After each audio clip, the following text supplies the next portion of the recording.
welcome back to my channel. My name is Emma and it is time for my January wrap up as well as the introduction of my wrap up games. I do want to just throw a really quick thing out there. I am doing laundry right now and I don't know if you guys can hear it. My washer is kind of loud. It's new. I'm not sure if you guys are going to be able to hear it. And this is the first time I'm testing doing laundry while I film with this new washer. You guys couldn't hear my old one. I don't know if you'll be able to hear this one. But anyways, I have decided that with my wrap-ups, I'm going to be including a wrap-up game, which was very much inspired by wrap-up or TBR games. I personally play a TBR game. I play Wheel of TBR, which was inspired by Cody from Cody's Book Corner. But I just figured I might add a wrap-up spin and do a wrap-up game as well. TBR games, so you always have to give credit to Becca from Becca's Bookopoly, who I believe was the first one ever to play a TBR game. I can't remember if her or Cody came first, but she is the one who's most well known for it. As well as the inspiration for like this kind of version of the game does have to go to Simply Kaylani. I watch her bingo every month. I know she is not the original bingo person, but she's the one who I watch the most. So I do want to just give a shout out to her. But yeah, I'm going to be playing wrap up bingo. I made a bingo board on Procreate on an iPad. So I'm gonna throw up the bingo board as it is now, which obviously we haven't played yet at all, so there are no squares covered. But I did make little monthly symbols for each month just because I'm curious about what months are going to get bingos and what months are gonna hit bingo squares and which ones aren't. I also wrote I want to say there's about 50 on my list. There's more or less on Google Docs of all of my bingo squares, and then I randomized them using a website. I'm going to try to figure out how to link my Google Docs down below that you guys can look at the prompts without editing them. I'm pretty sure there's a way, but I'm just not sure how. I'm going to do that, but I basically just randomized, chose 25 at random to fill the squares. I'm gonna go over the squares as quick as I can. Most of them are pretty self-explanatory, but there's an Almost DNF, which is a book that I almost did not finish because I wasn't feeling it or something. A memoir, a 5-star sci-fi, which I am not a science fiction reader, so I figured a 5-star sci-fi might be hard.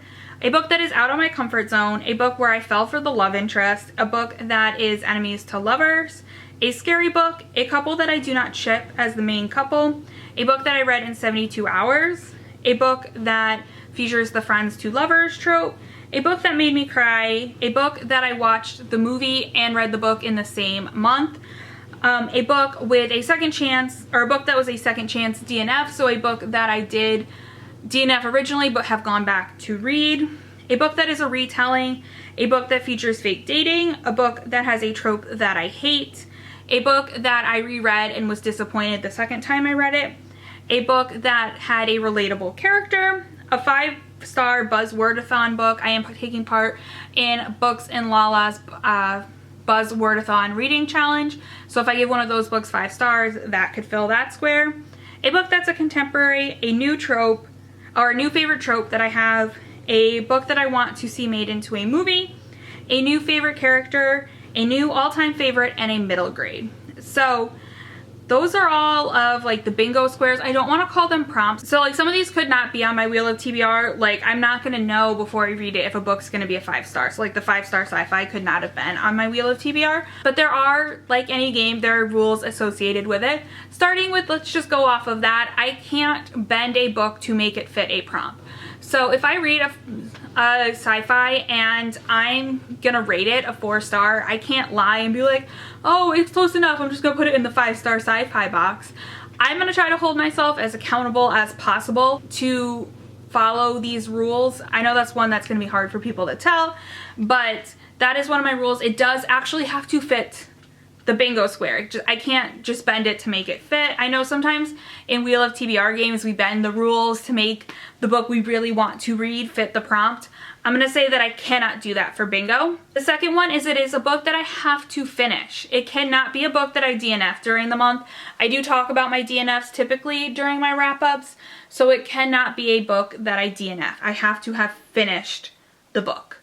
Only one bingo square can fit per book, so a couple of books maybe will fit multiple squares. I have to make the decision of which box I think is best. So maybe I know that a book I read is a book that I watched the adaptation the same month, has a couple that I do not ship, my laundry's done.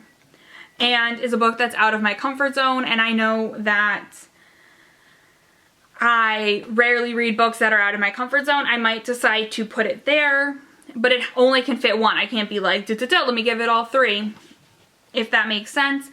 Those are all of the rules I think that I have for bingo. If you guys have any suggestions, let me know in the comments down below.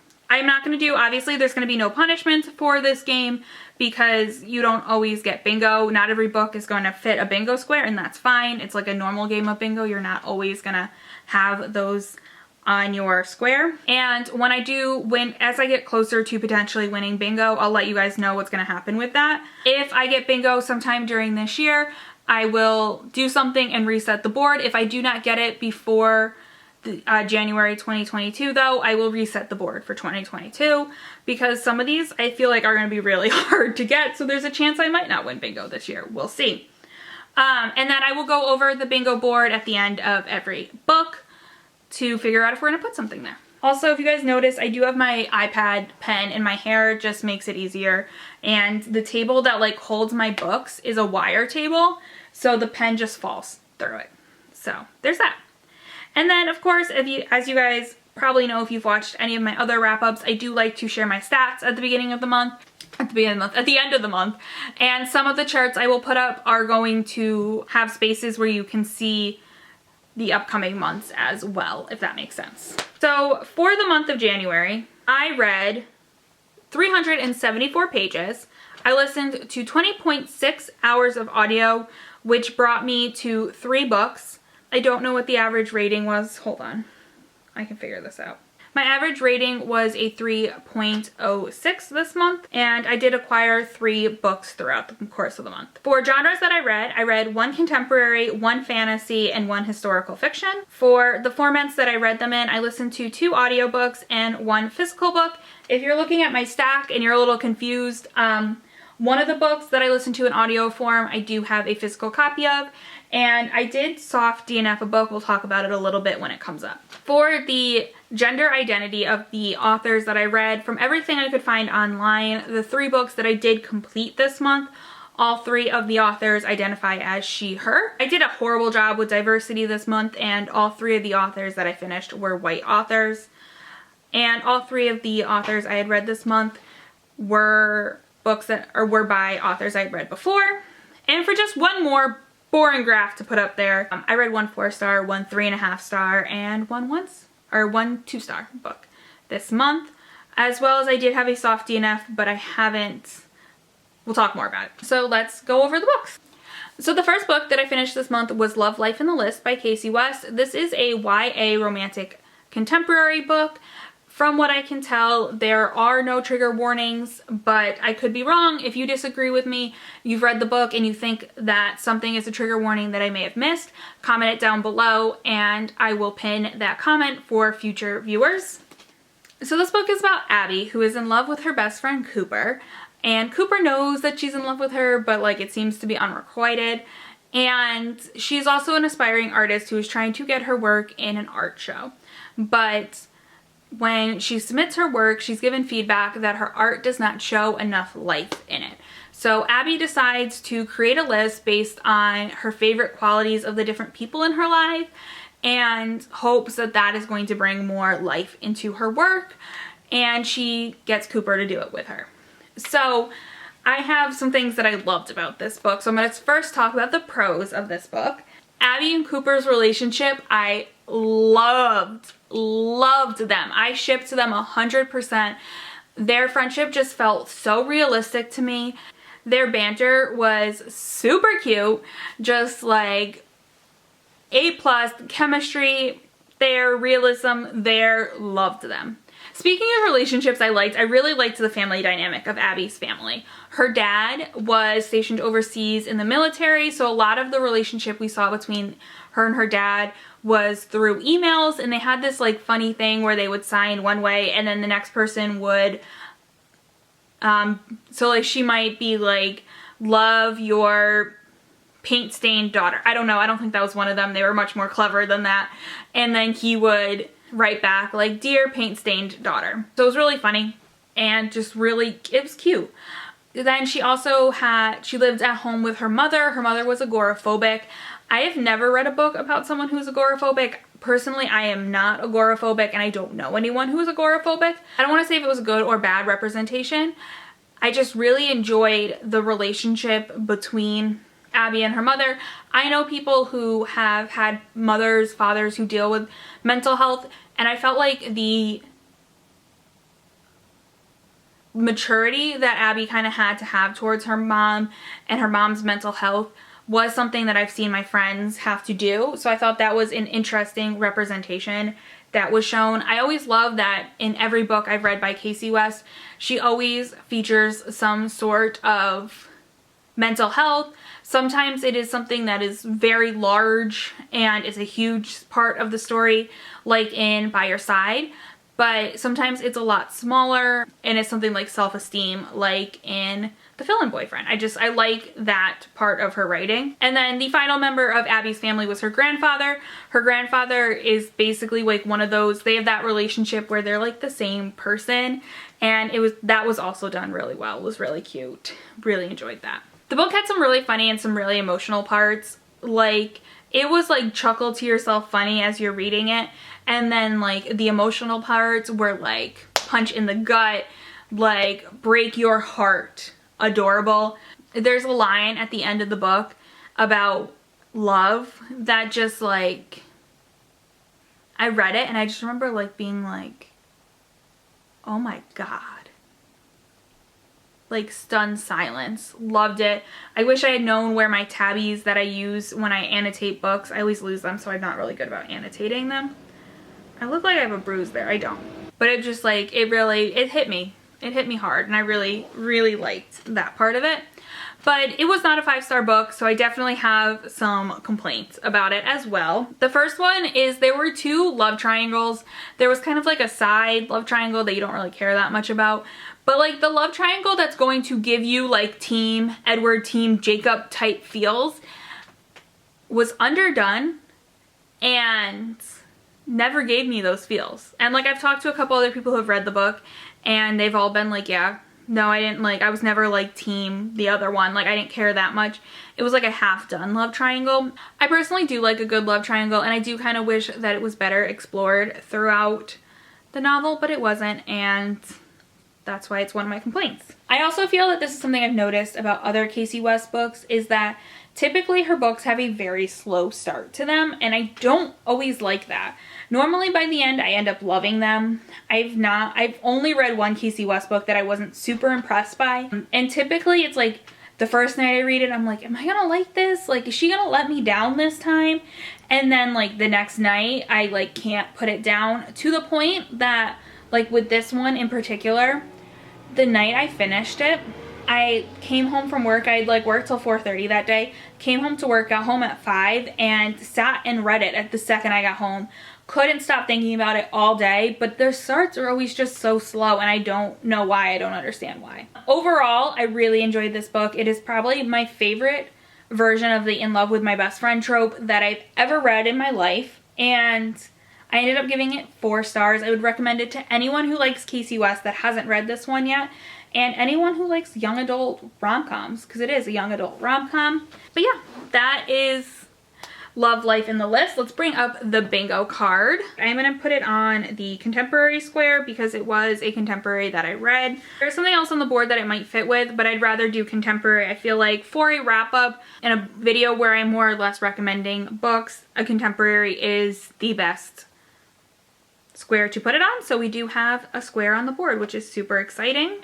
So the second book I finished this year goes along with a coincidental tradition, but the second book I finished this month, was Escaping from Houdini by Carrie Maniscalco.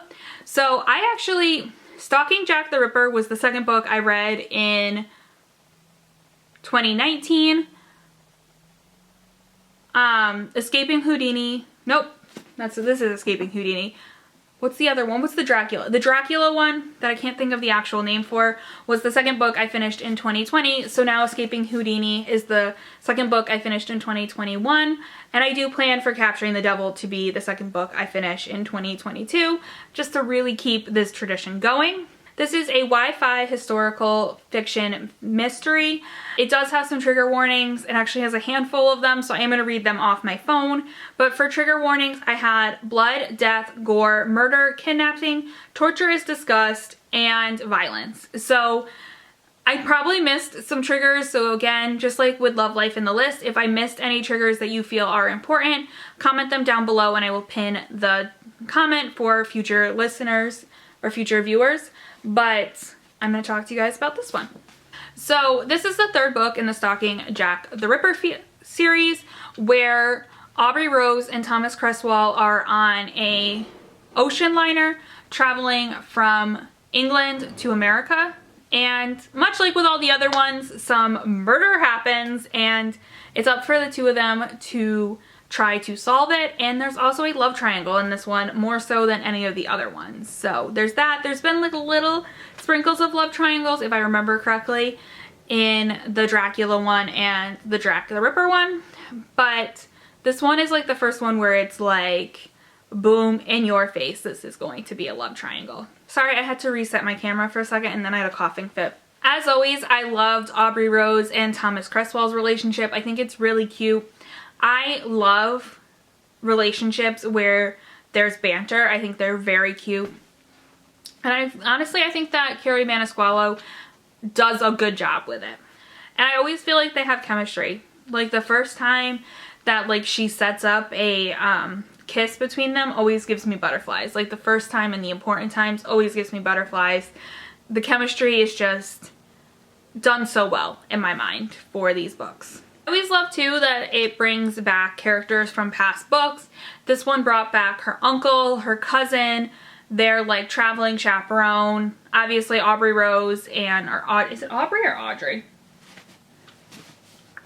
Audrey. I think I've been calling her Aubrey this whole time, but it's Audrey, right? Yeah, okay. So it is Audrey. Audrey Rose and Thomas obviously came back as well as Audrey Rose's cousin. So I did enjoy that. I also feel like, I could be wrong, but I feel like a character from this one is going to be back in Capturing the Devil who was new in this one. I could be wrong, but I have a feeling. But I also feel like there was a little bit of a cliffhanger. Carrie Maniscalco always gives like these little hints as to what the next book is going to be. At the end of Stalking Jack the Ripper, there's the conversation about the school where capturing Prince Dracula, is that what it is? Nope, it's Capturing the Devil. What do they do to... Oh, they hunt Prince Dracula. Hunting Prince Dracula takes place, and then at the end of Hunting Prince Dracula, there was some mention about traveling on an ocean liner, which brings us to Escaping Houdini. So I feel like she does a good job of setting it up for the next one, which I did notice in this one. I just can't remember it verbatim. There's something that I did like, but that I didn't like. So it kind of goes under pros and cons. I did like how the ending was revealed and how the reveal was done, but I kind of had figured it out very early on in the book, so I didn't like that there wasn't a huge shocking plot twist. I wanted a huge shocking plot twist. Was that too much to ask for? I felt like she hinted at who it was so hard that by the time I figured out who it was, I was just like, okay, whatever. I don't care that much. So I didn't like the lack of plot twist, but I liked how it was revealed. Does that make sense to anybody? Because I'm not even sure if it makes sense to me, and I'm the one talking about it and the one who has these feelings. And the other thing that I didn't really like about this book was I felt like the pace is never done well in these books. This book is 434 pages long. Like, actually that's a lie. 431 pages. It is a chunky friend. I did actually just notice that they do have the drawings of the tarot cards in there, so I'm gonna go check these out after I film this video. But it is a long book, and sometimes it gets boring. It just lasts forever, in my opinion. I do listen to it on audio. I'm not sure if I would have continued on with the series if I hadn't discovered that I like the audio, because reading this physically, I don't think I would have gotten through. Just, it moves very, very slowly. But overall, I would recommend this to anyone who had read the first 2 books of the series. I would recommend the series to anyone who likes historical mysteries as well. I ended up giving it 3.5 stars out of 5. I do think it was probably my second in the series, my second favorite in the series. I really liked the original, then this one, and then the Dracula one, Hunting Prince Dracula. And I think that's all I have to talk about. Let's go over the bingo board. So here's the bingo board as we have it. Although I talked about not really liking the pace of it, it was never an almost DNF for me. It wasn't really out of my comfort zone. The closest one would be that when I was reading it, I was like, oh, I wouldn't mind if someone made like a movie version of this series. But like, I don't feel passionate enough about it to put that in that bingo square. There is something else on this that, again, I probably could do, but I don't want to give any spoilers, so I'm not going to put it there either. So, what is this one called again? Escaping Houdini is not going to get a bingo square. So the third and final book that I did finish this month was Once Upon a Dream by Liz Braswell. This was my pick for Books in Lala's Buzzwordathon for the word dream in the title. This is a fantasy retelling for young adults. It does have some trigger warnings. Again, blood, violence, death, and abandonment are the ones that I picked up on. If you have other ones, as always, you can comment them down below and I will pin the comments. If I get a lot of people commenting that I missed them in multiple books, I might write like one big comment and pin it so that everyone can see all the trigger warnings suggested. But this is basically a modern it takes place when Sleeping Beauty does, but a retelling of Sleeping Beauty that asks the question, what would happen if Sleeping Beauty did not wake up and instead we followed Sleeping Beauty on a quest inside her own brain? I do want to say that I am trying to do a Buzzwordathon vlog for every month. The one for January will be up sometime in February. I have to edit this. I have another video I want to edit before that and then that one. So it will probably be like the 3rd video up in February. So I'm going to go a little more into, you guys will be able to see my thoughts as I go when that video comes up. It was a feminist retelling of Sleeping Beauty. She really was the one in control of the story, whereas in the like Disney adaptation of Sleeping Beauty, it was more the prince that was in control and the townspeople, whereas this one, Sleeping Beauty got to be in charge. And like there was something I thought was going to line up a little bit more with the fairy tale that didn't. And it really put Sleeping Beauty even more into the driver's seat. I also liked, and I mentioned it I think in a clip from this, and like I don't want to make a huge deal out of it, but there was this small reference to what happens, like what the original like first time Sleeping Beauty was ever told and what happened in that was really briefly mentioned.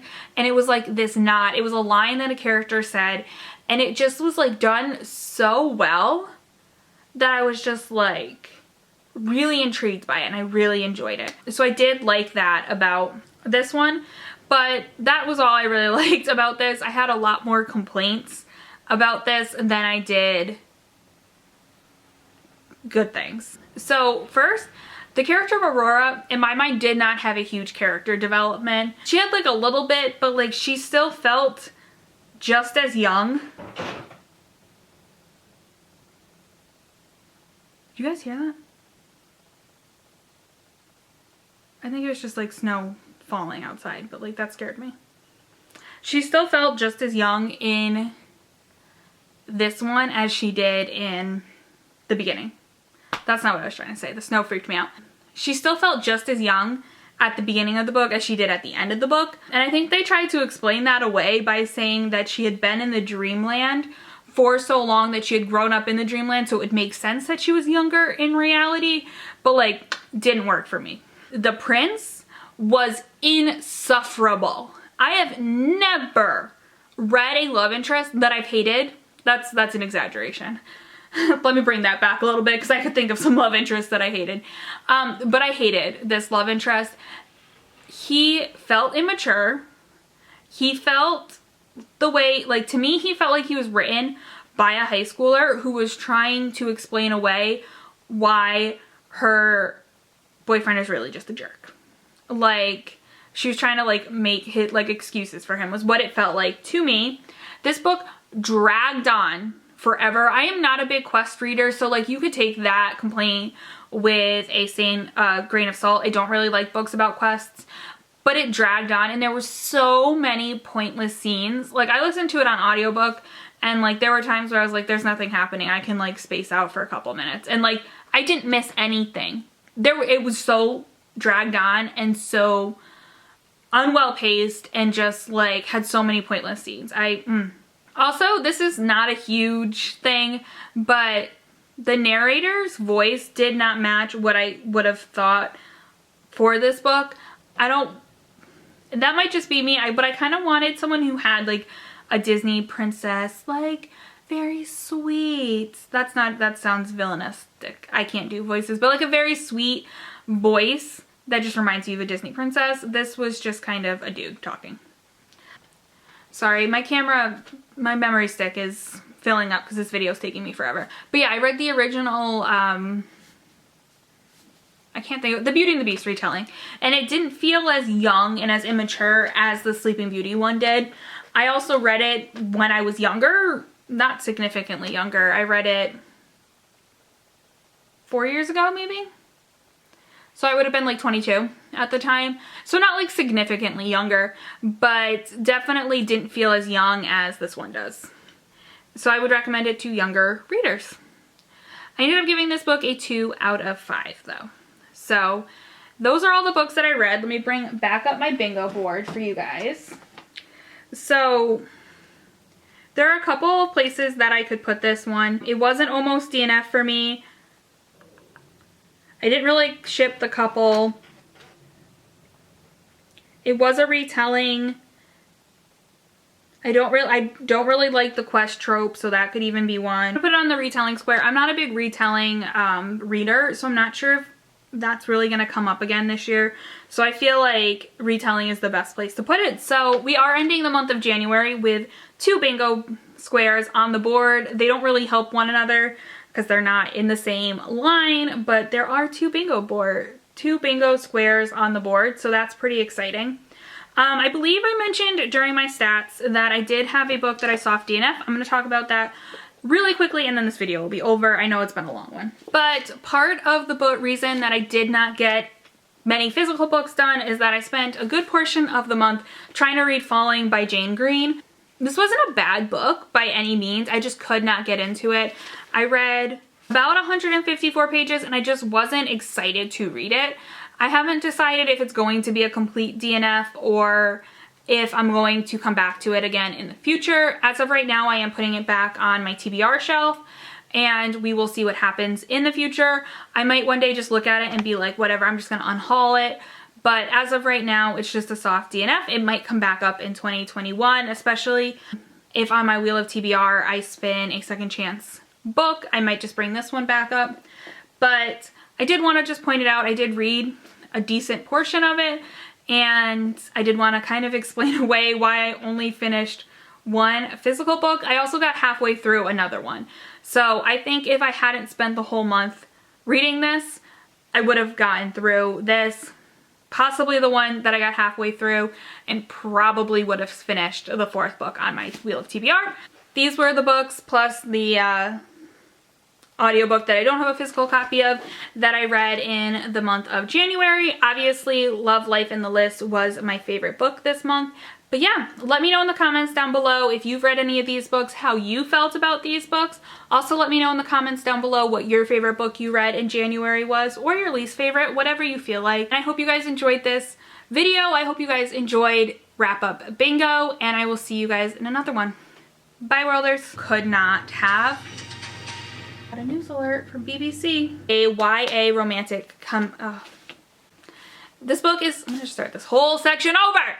Am I writing a book report? I'm really doubting myself if her name is Abby after I talk so much about this in my first, yeah. Okay. Bye. My God, I can't talk and I can't focus.